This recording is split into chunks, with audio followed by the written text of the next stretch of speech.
Did you see who's getting another chance on Married at First Sight Australia? Why do we give the arseholes second chances and not the nice people? Married at First Sight Australia, Thursday the 6th of March, episode 4. There's 2 new couples, but first let's talk about Katie and Tim. Katie is still not having a good time. She's putting in all the effort, and honestly, he's doing absolutely fuck all. Now, I've seen some videos saying that he's deleted all his social media and he doesn't want anything to do with the show. And to be honest, I do think that that is a bit of a sin, because even though he is nobody to judge how somebody looks, it is okay to have a type. The problem that I've got with him is the fact that he's putting in zero effort. And we know that MAFS Australia is highly edited, so they could be making him look worse than he is. However, it's not difficult to just be friendly with somebody. Like, I could spend time with somebody who I did not fancy whatsoever, and I didn't really like that much as a person, and I could still do something. I'd be like, do you want to watch a film? Do you want to go a walk? Do you want to play Monopoly? Do you want to play cards? Like, do you want to have a drink? Do you know what I mean? Like, they're on this honeymoon, and it's not hard to just sit and do something with somebody. It doesn't mean to say that you're going to fall in love with them or that you have to fancy them. Just basically pass the time. She was sitting trying to have a conversation with him, and her feelings are hurt, and he's maybe feeling pressured because she's saying, oh, it's not that you've not got a spark, it's that you don't find me attractive, and he's got all this pressure on him. But the way he's sitting on the bed, like, fidgeting with his ring, looking at his watch, he's like a fucking child that's in trouble. It's as if he can't have an adult conversation, and this guy's meant to be a teacher. That's the concerning part. I mean, do I think it's fair that he's had to delete all his social media and stuff? No.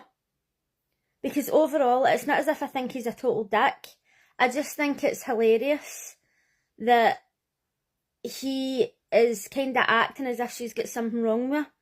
And she's not his type, but come on to fuck. Get a grip of yourself. Jamie and Dave, Sarah and Billy, Karina and Paul all seem to be going well. A few of the couples have had sex and nothing to report. Athena and Adrian seemed as if everything was going well.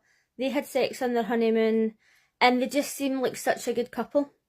But then when they sat down, the experts had sent them a box with some questions in it, and then it all started to unravel dramatically. When they were talking about having a family, Adrian said that he didn't know if he'd be able to love her child the same as their own child.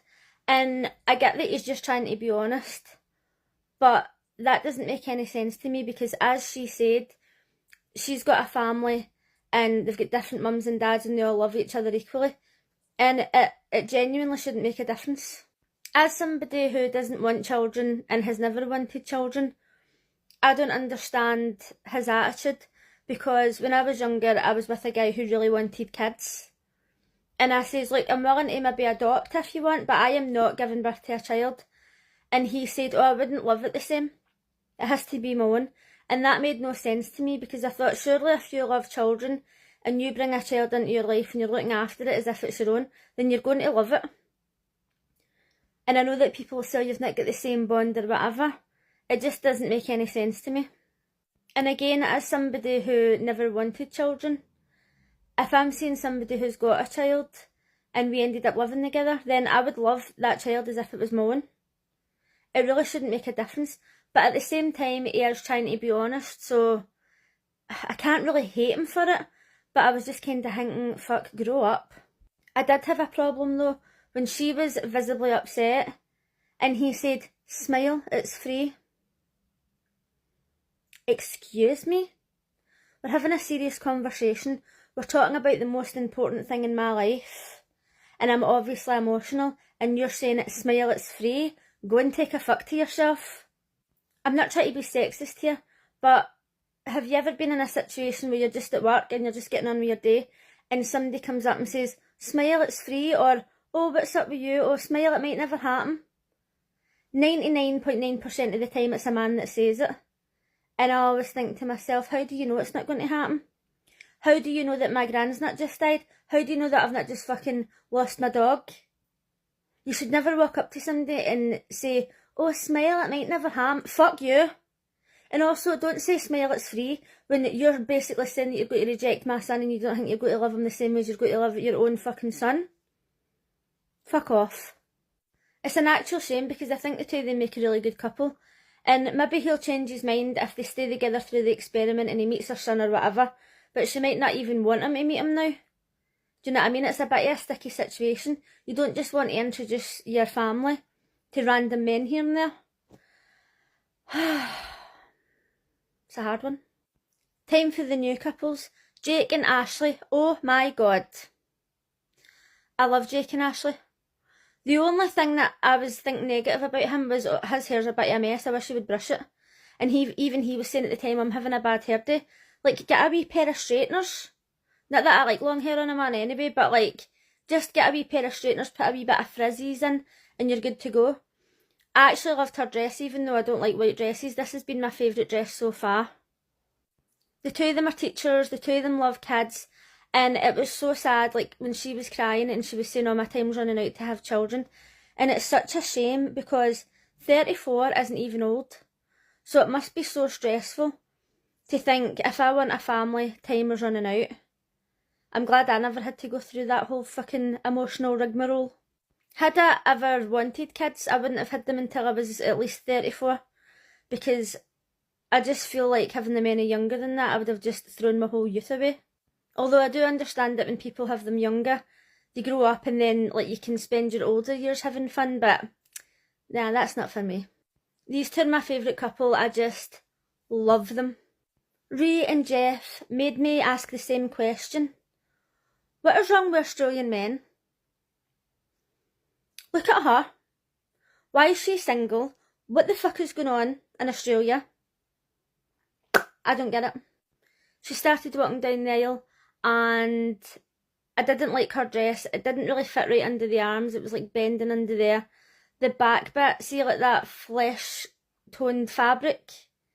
I didn't like it. Now obviously these women are stunning and they look good in anything, but just my personal opinion, I'm a bit obsessed with wedding dresses. So she started walking down the aisle and they were like, oh, we know each other. What the fuck is the chances? Australia has over 26 million people and this is the second time in this season that the bride and groom have known each other. And I'm glad that they just went through it anyway. Like, I was confused when the first couple knew each other and none of them said anything at the time. And you would never have known until they spoke to the producers.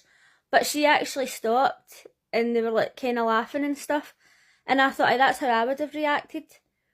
But obviously they're still kind of friends and she goes to the gym with his pals and that, so they went through it anyway. As they were saying, they've both got similar interests. They like to go to the gym and they like all the same stuff.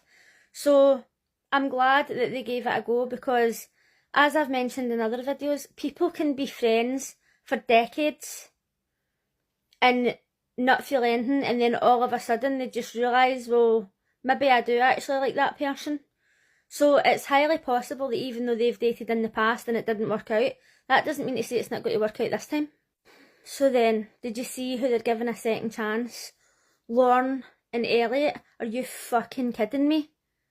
When he walked out, I was like, goodbye, too bad rubbish, fuck off, you will not be missed. But no, they're bringing the two of them back with new brides and grooms. It's not fair. Why is Katie not getting another husband? There's been plenty of people in the past who have deserved a second chance. There was a guy in the last season and he was paired up with a complete fucking cunt. She had red hair and then when they were going to sleep in the bed together, she's like that, oh, you can sleep on the couch, or this tiny wee couch, and she had this big massive bed, and then she ended up going with one of the other grooms. He deserved another chance. The guy who was paired up with that psychic fucking nutcase, he didn't have any chance whatsoever. And Katie, she deserves another chance. But what did they do? I know that they're all about the drama, but come on to fuck. And next year, apparently they're wanting to bring her sister back. She's a fucking Fruit Loop. I mean, I hope that they give her another husband and I see a different side to her that I actually like, but as it is, can't stand the two of them. Let me know what you thought of episode 4 and I'll see you again tomorrow. Bye!